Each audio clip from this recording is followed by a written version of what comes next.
Bismillahirrahmanirrahim. Assalamualaikum warahmatullahi wabarakatuh. Alhamdulillah wa syukru lillah.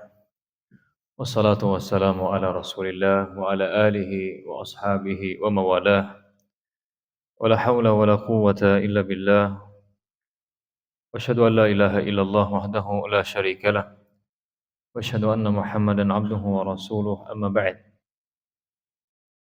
Allahumma la ilma lana illa ma 'allamtana. Allahumma 'allimna ma yanfa'una wa zidna 'ilma. Allahumma ja'al ma nata'allamuhu hujjatan lana la 'alaina. Allahumma amin. Para hadirin rahimani wa rahimakumullah. Tentu kita sangat bersyukur kepada Allah Subhanahu wa taala. Di saat kondisi lelah ya, Bapak-bapak ya habis kerja ingin istirahat, tapi Allah Subhanahu wa taala berikan taufik, berikan inayah, berikan pertolongan dan hidayah untuk tetap duduk di majelis ilmu, mendengarkan ayat-ayat Allah Subhanahu wa taala. Ini adalah nikmat yang sangat besar sekali. Karunia yang sangat agung sekali. Tidak bisa dinilai dengan harta. Maka alhamdulillah kita bersyukur kepada Allah atas nikmat Allah yang sangat besar ini. Kita berharap semoga Allah betul-betul memberikan seluruh keutamaan yang Allah sediakan untuk para penuntut ilmu. Ditinggikan derajat, diampuni dosa-dosa, dibanggakan di hadapan para malaikatnya, dimudahkan urusannya dan seterusnya. Kita berharap semuanya Allah berikan. Amin ya rabbal alamin. Baik, ma'asyiral muslimin rahimani wa rahimakumullah. Kita akan lanjutkan kembali membahas Kitab Tauhid karya Syekh Muhammad At-Tamimi rahimahullahu taala. Kita masuk ke bab baru, yaitu bab ma jaa fir riya. Bab tentang riya. Tentang ayat-ayat atau hadis, dalil-dalil gitu terkait dengan riya. Terkait dengan riya. Baik, sebelum kita baca ayatnya ma'asyiral muslimin, apa itu riya? Ya, apa itu riya? Saya sampaikan secara simpel saja. Secara simpel, riya adalah menampakkan ibadah. Menampakkan ibadah. Tujuannya adalah memperoleh pujian manusia. Menampakkan ibadah, mengerjakan ibadah, ya gitu. Dia tampakkan, dia perdengarkan kalau itu berupa bacaan gitu ya.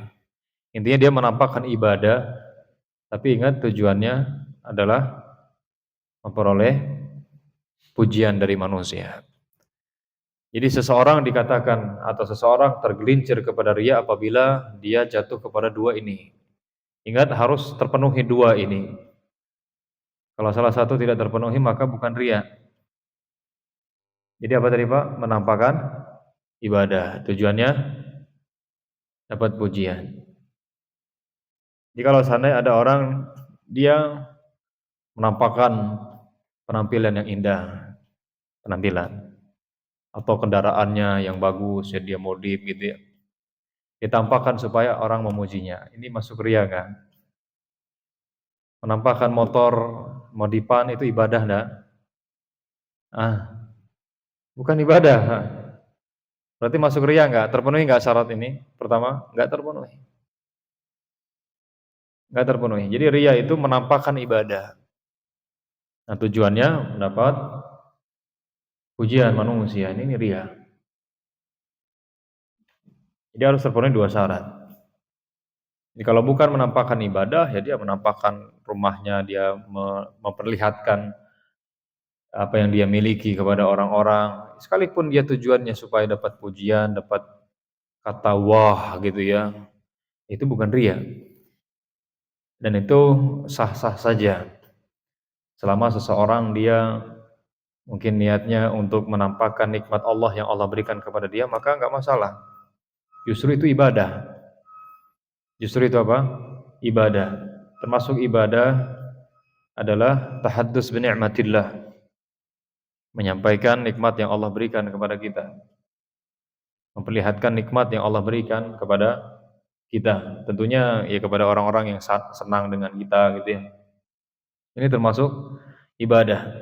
Ya tapi tidak ke semua orang. Ke orang-orang yang senang kalau kita dapat kesenangan, ya gembira kalau kita gembira. Nah itu kita tampakkannya. Jadi sah-sah aja enggak masalah. Fa amma bi ni'mati rabbika fahaddits. Adapun terhadap nikmat Rabbmu maka hadis, sampaikan, ceritakan, enggak masalah. Tidak masalah. Makanya kalau ada orang Pak, dia menampakkan sesuatu, menampakkan keindahan dari apa yang dia miliki atau dia menyampaikan nikmat yang Allah berikan kepada dia, ya jangan langsung kita katakan apa, "Wah, sombong," gitu ya. Nah, ya mungkin tadi dia ingin beribadah kepada Allah dengan cara apa tadi? Tahaddus bi ni'matillah, menyampaikan nikmat Allah Subhanahu wa taala. Jadi dari pihak kita yang mendengar ya ceritanya orang tersebut dapat nikmat, ya kita husnudzon, mungkin dia ingin menampakkan kenikmatan Allah yang ada pada dirinya sebagai bentuk ibadah gitu, maka tidak masalah. Maka tidak masalah. Yang penting tidak apa, merendahkan orang. Nah itu, yang bermasalah itu. Merendahkan orang karena dia memiliki sesuatu, mencapai sesuatu. Merendahkan orang, nah itu yang dikatakan apa? Sombong. Dikatakan sombong. Jadi kalau menampakkan sesuatu bukan ibadah, tujuannya dipuji enggak masalah. Termasuk perkara dunia, ya termasuk perkara dunia. Nah, kalau ada orang dia hartanya banyak, terus dia kemana-mana pakai mobil mewah gitu ya, terus keluar pakai pakaian mewah dan seterusnya, ya ya sah-sah saja nggak masalah, sah-sah saja nggak masalah. Baik, karena mungkin tadi dia pengen menampakkan nikmat Allah. Cuman tadi syaratnya, jangan merendahkan orang, jangan melihat orang dengan sebelah mata, artinya meremehkan gitu ya. Jangan. Baik. Justru tidak apa, tidak baik kalau seseorang dia banyak tadi ya hartanya, kemudian dia kayak gembel pakaiannya, ini kurang bagus. Kenapa? Karena ya dia tidak tampakkan nikmat Allah.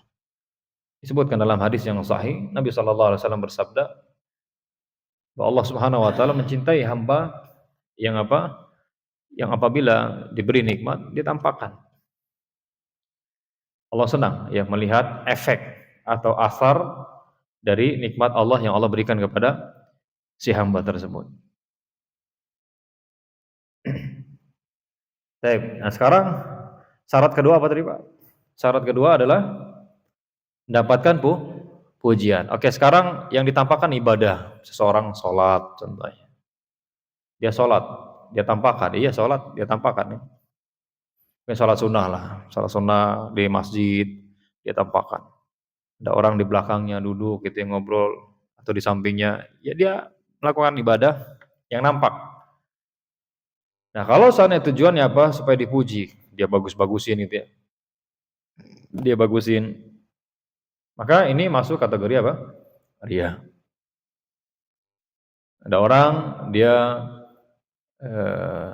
contohnya berdoa ini biasanya. Berdoa, dia perlama doanya, dia angkat tangannya lama. Tujuannya apa? Supaya dapat pujian. Oh, dia ini khusyuk gitu ya. Dia itu yang diharapkan, yang ada di hatinya itu. Terbetik di hatinya supaya dipuji orang bahwa dia ini kalau berdoa khusyuk dan seterusnya. Ya. Maka apa? Ketika itu dia jatuh kepada apa? Riya. Kenapa? Karena terpenuhi. dia melakukan ibadah, dia tampakkan, kemudian tujuannya mendapat pujian manusia. Ini musibah besar. Dan perlu kita ingat, Bapak-bapak sekalian, bahwa riya ini adalah dosa besar. Karena dia termasuk kesyirikan. Cuman dia syirik kecil. Tapi para ulama sepakat bahwa syirik kecil ini lebih besar daripada dosa riba. Daripada dosa berzina dengan ibu sendiri. Lebih besar daripada ngerampok, ya, membunuh, mencuri. Dosanya lebih besar dari itu. Kenapa? Karena dia termasuk kesyirikan. Cuma syirik kecil, ya. Dan itu termasuk dosa. Dosa besar. Sehingga kita harus hati-hati. Harus hati-hati. Jadi usahakan kita tampakkan ibadah kalau memang itu suatu ibadah yang tidak bisa lepas dari pandangan manusia, ya sudah. Cuman tadi niatnya apa? Nah, saya niatnya ya saya lakukan ini karena saya diperintahkan, saya lakukan ini ya karena saya pengen dapat ridho Allah, mengharap rahmat Allah, mengharap tinggi derajat di sisi Allah. Nah itu. Kemudian kalau sana ada setan membisik-bisikan supaya apa? Supaya kita merasa tadi nyaman, pengen dipuji, maka tepis, ludahi setan itu. Kadangkala kita lagi sholat, ya kadangkala kita lagi baca Quran, contohnya bagus bacaan, terbetik tuh setan, wih, memang tidak ada yang lebih indah bacaannya dari kamu. Ya. Setan berusaha gitu tuh, maka tepis, enggak? Ya, saya baca Quran ingin ridho Allah. Saya baca Quran, memang saya diperintahkan untuk memperindah bacaan. Karena Nabi sallallahu alaihi wasallam bersabda, "Laisa minna man lam yataghanna bil Qur'an." Bukan golongan kami. Artinya tidak di atas petunjuk kami orang yang tidak memperindah bacaannya ketika membaca Al-Qur'an. Jadi itu niatnya. Jadi dari sisi kita yang melakukan ibadah, kita berhati-hati. Dari apa? Dari bisikan syaitan yang ingin membuat kita merasa apa? Mencari gitu ya, atau ingin dipuji gitu. Kita tepis. Karena setan akan terus, Pak, mengganggu kita. Setan akan berusaha merusak ibadah kita. Iya. Dan caranya di sini. Di antara cara setan merusak ibadah kita ya di sini. Ibadah dikit ya. Kita nih sudahlah dibuat malas ibadah, kemudian ketika ibadah dibuat apa?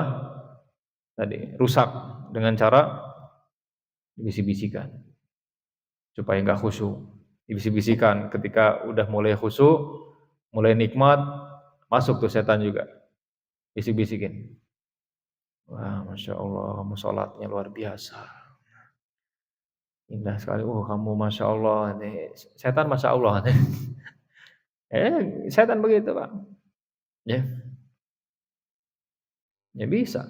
Bisa aja. Seperti itu dia. Maka kita harus berhati-hati karena ini termasuk dosa besar. Kita berjuang. Makanya usahakan ya kalau bisa amalan-amalan yang dia bisa disembunyikan kita sembunyikan. Ya. Yang bisa disembunyikan kita sembunyikan, tidak perlu orang tahu, cukup Allah Subhanahu wa taala yang tahu. Kayak salat malam contohnya. Baik, enggak perlu orang tahu. Enggak mesti orang tahu. Ya kalaupun orang melihat qadarullah gitu ya udah. Nah, kita jaga hati aja. Karena setan biasanya apa? Mulai itu.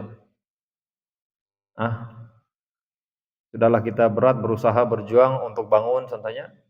Udah bangun, terlepas nih dari gangguan setan, masuk dia ganggu dengan cara apa? Yang lain itu merusak. Wih, Masya Allah, emang soleh banget kamu nih.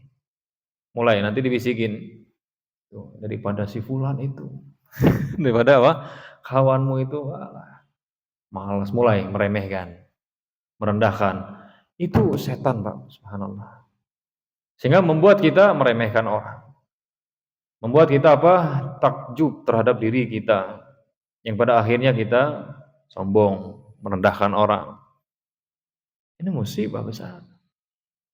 Ya. Dan demikian memang, seorang muslim akan terus berjuang, Pak. Dia akan terus sampai mati, Pak, berjuang melawan syaitan. Karena memang musuhnya syaitan. Allah sudah menyatakan di dalam Al-Qur'an, "Inna syaitana lakum adu." Allah katakan sesungguhnya syaitan itu musuh kalian. Inna syaitana lakum aduun fattakhiduhu aduwa. Sesungguhnya syaitan itu musuh bagi kalian, maka jadikanlah dia sebagai musuh. Jelas di dalam Al-Qur'an Allah katakan syaitan itu musuh kita, musuh. Ya. Dan dia udah berpengalaman, Pak. Ribuan tahun. Ah, ribuan tahun, Pak. Jadi pengalaman menyesatkan manusia. Nah, kita ini butuh sekali dengan taufik Allah. Makanya kita berdoa terus kepada Allah Subhanahu wa taala agar kita dimudahkan beribadah kepada Allah, dan ketika beribadah karena Allah Subhanahu wa taala. Bukan karena tujuan, karena bukan karena ingin dipuji. Contoh lain lah. Saya tanya, Pak, ada orang menampakkan sedekah contohnya. Menampakkan apa? Sedekah. Dia bawa apa contohnya? Bawa beras atau bawa apalah gitu ya. Baik. Kemudian dia berikan. Ini ibadah bukan? Sedekah ibadah bukan? Ibadah. Nah, kapan jadi riya? Kalau tujuannya apa? Supaya dipuji. Tapi tolong ingat, Pak. Tolong ingat. Kita sebagai orang, bukan yang mengamalkan ya, kita sebagai orang lain yang melihat. Saya ingatkan, dan ini jarang diingatkan oleh para asatidzah ketika bahas riya. Akhirnya setelah pulang kajian langsung jadi orang suudzon. Jadi orang apa? Suudzon. Apa suudzon, Pak? Buruk sangka. Maka saya ingatkan, kita orang yang sebagai orang yang melihat orang beribadah, menampakkan ibadah, jangan suudzon. Karena masalah hati itu hanya Allah yang tahu, antara dia dengan Allah Subhanahu wa taala. Kita dituntut oleh Allah untuk husnudzon kepada saudara kita yang muslim. Berbaik sangka. Jadi dari sisi orang yang mengamalkan, enggak masalah dia tampakkan kalau memang tujuannya mungkin ingin memotivasi orang, maka enggak masalah. Itu bagus. Niatkan itu. Kalaupun ditampakkan, niatkan untuk memotivasi orang. Enggak masalah. Ini enggak termasuk riya kalau niatnya seperti itu. Nah, kita yang apa? Orang lain yang melihatnya, maka kita husnudzan. Ya, kecuali ada ya tendensi ke sana, mungkin oke lah. Mungkin dia ngasih uang contohnya ke ke masjid contohnya 1.000.000 contoh. Nanti dia berpesan, nanti tolong disebutkan nama saya ya. Nah itu. Sebutkan nama saya, terus jangan lupa ada hajinya, saya udah haji Pak. Harus ada hajinya ya. Kalau bisa diulang-ulang itu nama saya. Nah ini ada apa? Ada tanda ini. Wis. Kan kacau, ya udah urusan dia. Ya. Jangan lupa. Ya lah kulihal kita di sisi lain yang meskipun berat ya kita husnudzon aja barangkali supaya apa? Orang lain mencontohnya barangkali. Pokoknya husnudzon aja lah. Meskipun berat ya. Kalau kayak gitu kan. Kalau seperti itu. Oke, jadi saya ulangi lagi, kapan seseorang terpeleset atau jatuh kepada riya apabila terpenuhi dua tadi Pak ya, dua syarat. Pertama, dia tampakkan ibadah, dia lakukan ibadah, dia kerjakan ibadah. Terus ingat syarat yang kedua, tujuannya dipuji manusia. Dipuji manusia. Jadi kalau orang menampakkan bukan ibadah, sesuatu yang bukan ibadah, meskipun dipuji, tujuannya dipuji, maka tidak masalah. Ya, tidak masalah Anda tambah jam baru atau sepatu Anda bagus ya baru, terus supaya orang, "Wih," gitu ya, wis nggak apa-apa, nggak masalah. Yang penting jangan ngeledek punya orang, kalau ngeledek udah beda itu nanti jatuh kepada sombong, karena meremehkan orang lain. Karena sombong itu kan meremehkan orang, menolak kebenaran dan meremehkan orang lain, merendahkan orang lain. Nah sekarang, oke, sekarang yang ditampakkan ibadah, tapi tujuannya apa? Ya bukan pujian tujuannya, tapi ada tujuan baik yang lain. Dicontoh, dicontoh contohnya, diikuti. Maka ini bukan bukan ria. Ada orang contohnya ngajar Al-Quran, diperbagus, diperindah. Ngajar ibadah bukan Pak? Ngajar ibadah. Taib, ngajar ibadah. Tapi dia perindah, dia perbagus supaya diikutin, supaya dicontoh. Maka enggak masalah, ini bukan ria. Ada imam contohnya, dia diperbagus bacaannya, dia perindah ya alunan ayatnya gitu ya. Tujuannya apa? Supaya lebih terasa nikmat salat ya. Makmum pun dia merasakan kenikmatan, kekhusyuan di dalam salat, maka enggak masalah. Maka tidak masalah. Nah, kita yang di belakang sebagai makmum tadi jangan apa? Suudzon sini gaya di apa? Dibagus-bagusin, paling juga supaya dipuji, ente jatuh kepada dosa. Dosa suudzon. Baik, dosa suudzon. Azan, azan ini ibadah, diperdengarkan, disampaikan, dikeraskan gitu kan. Kemudian diperindah. Apa tujuannya? Kalau tujuannya supaya enak ya didengar, supaya orang tuh lebih apa? Lebih tergerak untuk datang ke masjid, maka bagus. Dan memang seperti itu hendaknya. Kalau nggak enak ya nanti dimarahin orang, sopo sing adzan isu. Malah apa jadi bahan gibah nih. Siapa ini yang adzan? Jangan adzan lagi besok gitu. Bisa jadi begitu. Sehingga kalau niatnya tadi supaya supaya lebih nyaman, lebih enak gitu ya, maka tidak masalah. Maka tidak masalah. Orang berdakwah contohnya seperti ini. Ini dia apa? Direkam seperti ini, diliput ya, kemudian disebarkan. Maka tergantung niatnya apa. Ini kan ditampakkan, disebarkan, dibagikan gitu ya. Kalau seandainya niatnya supaya dipuji, ini dia. Tapi kalau seandainya niatnya apa? Supaya ya ada yang dengar, kemudian nanti dapat pahala jariyah, maka ini bagus. Maka ini apa? Bagus. Dan itu memang yang kita harapkan dari direkamnya kajian-kajian kita. Kita berharap kalaupun tidak sekarang, tidak besok, tidak pekan depan, bulan depan, tahun depan, 20 tahun ke depan, Pak. Barangkali ya ada orang yang mendengar. Dan itu saya dapati betul, Pak. Sering sekali ya. Dan terus memang harus belajar terus. Saya sering dapati di media-media rekaman para masyayikh yang mereka sudah wafat belasan tahun bahkan puluhan tahun, subhanallah. Kita dengarkan, kemudian kita catat faedahnya, kemudian kita sampaikan kepada orang-orang.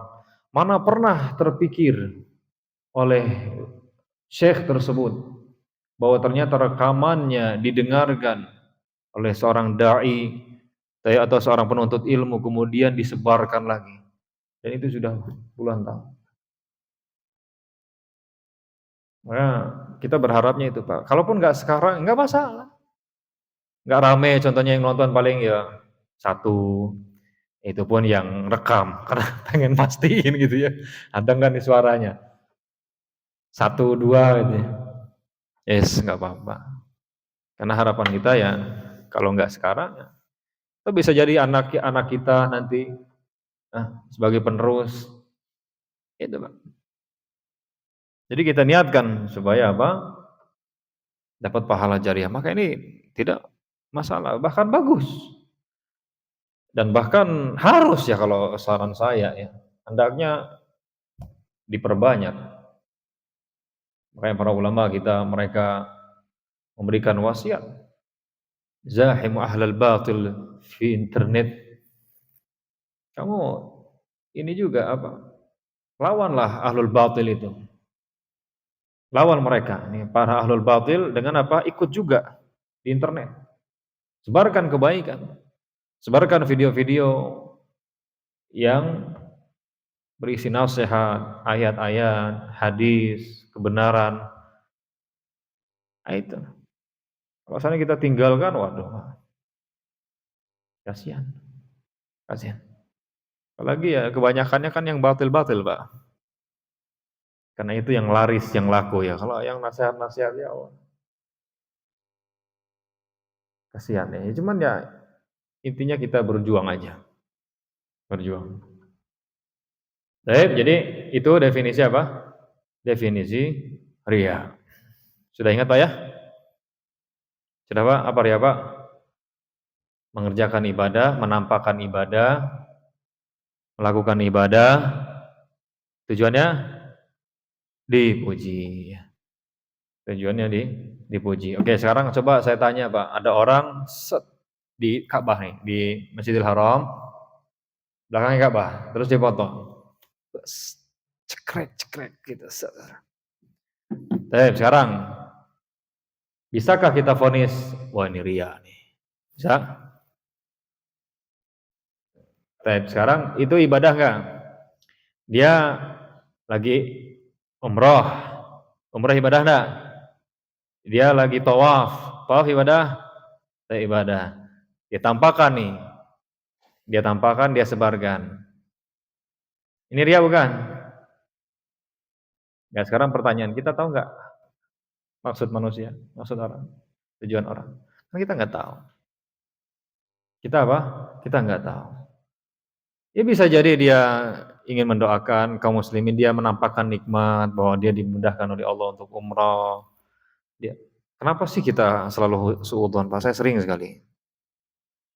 Ya, kita nggak tahu. Kalau mau menasehati silakan nasehati. Kalau memang dinasehati hati-hati, jaga niatnya. Itu kan nggak mesti. Bisa jadi ya dia menampakkan bahwa alhamdulillah dia tahadus bi ni'matillah. Gitu.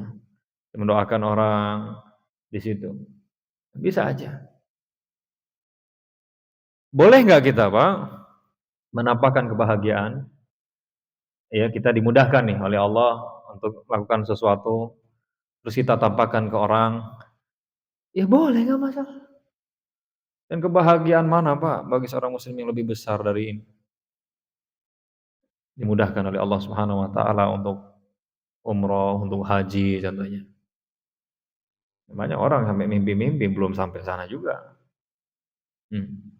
Jadi nggak masalah. Ya tidak apa? Tidak masalah, cuman kita ingatkan tetap jaga niat.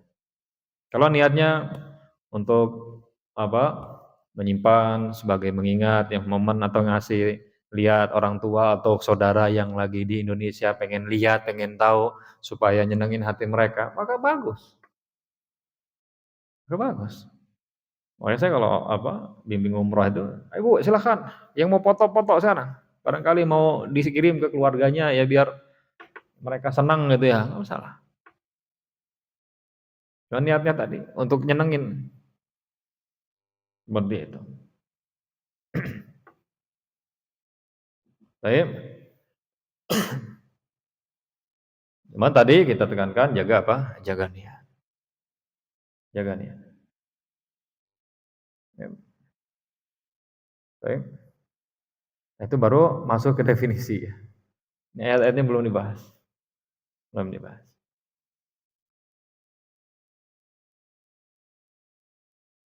Baik. Kita bahas satu ayat lah Pak ya. Satu ayat dan satu hadis ya. Beliau membawakan ayat dalam surat Al-Kahfi ayat ke-110 mana Allah Subhanahu wa taala mengatakan, langsung aja ya ke ayat intinya. "Faman kana yarju liqa'a rabbih falyamal 'amalan shalihan wa la yusyrik bi'ibadati rabbih ahada." Allah Subhanahu wa taala mengatakan, barang siapa yang mengharap perjumpaan dengan Rabb-Nya.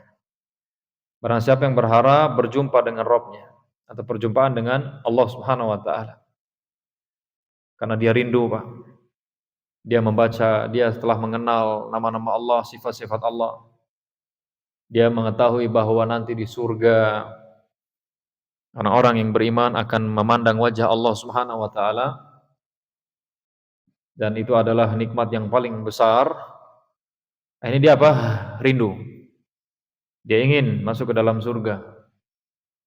Ya, dia ingin selamat dari neraka. Dia ingin melihat wajah Allah Subhanahu wa taala. Maka apa tipsnya kata Allah Subhanahu wa taala? Falyamal amalan shalihan. Yang pertama, hendaklah dia beramal dengan amalan yang saleh. Dengan amalan yang saleh. Kemudian wala yusyrik biibadati rabbih ahada.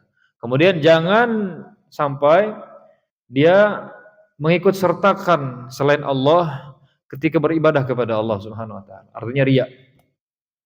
Artinya dia beribadah kepada selain Allah juga. Ini masuk ke dalam tafsiran ini.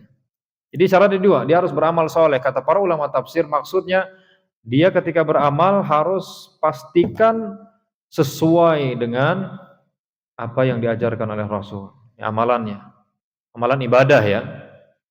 Jadi amalan ibadahnya dia pastikan ini benar-benar diajarkan oleh Rasul, diamalkan oleh Rasul, dituntunkan oleh Rasulullah. Ini masalah apa? Ibadah. Kalau masalah dunia terserah, enggak harus. Sama, karena beda zaman Nabi dengan zaman sekarang.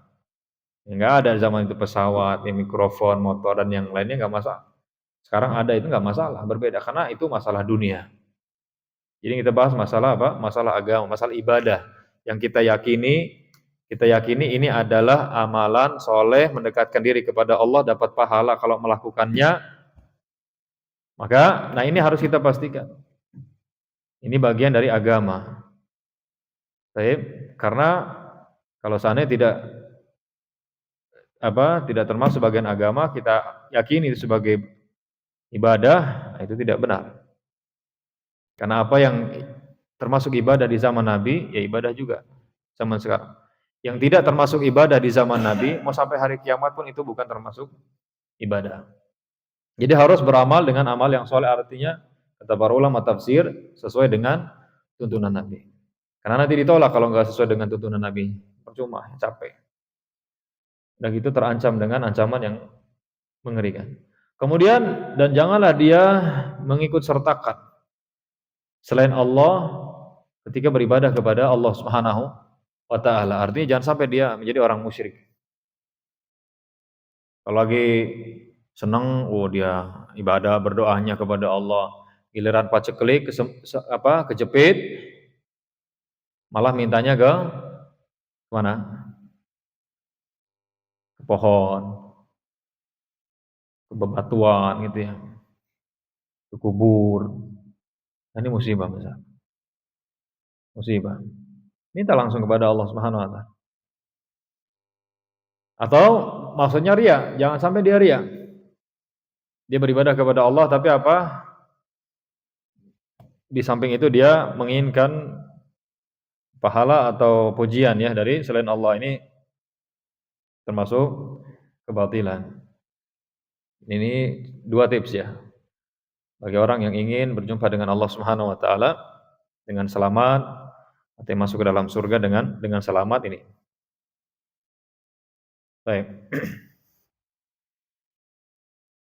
Mungkin kita lanjutkan di di sesi berikutnya ya. Allah taala alam bisawab, karena kondisinya sudah pada udah capek kayaknya. Baik. Saya pun izin, kata Allah ini agak kurang. Allah taala alam bisawab. Sallallahu ala nabiyina Muhammad wa ala alihi wa sahbihi ajma'in. Wassalamualaikum warahmatullahi wabarakatuh.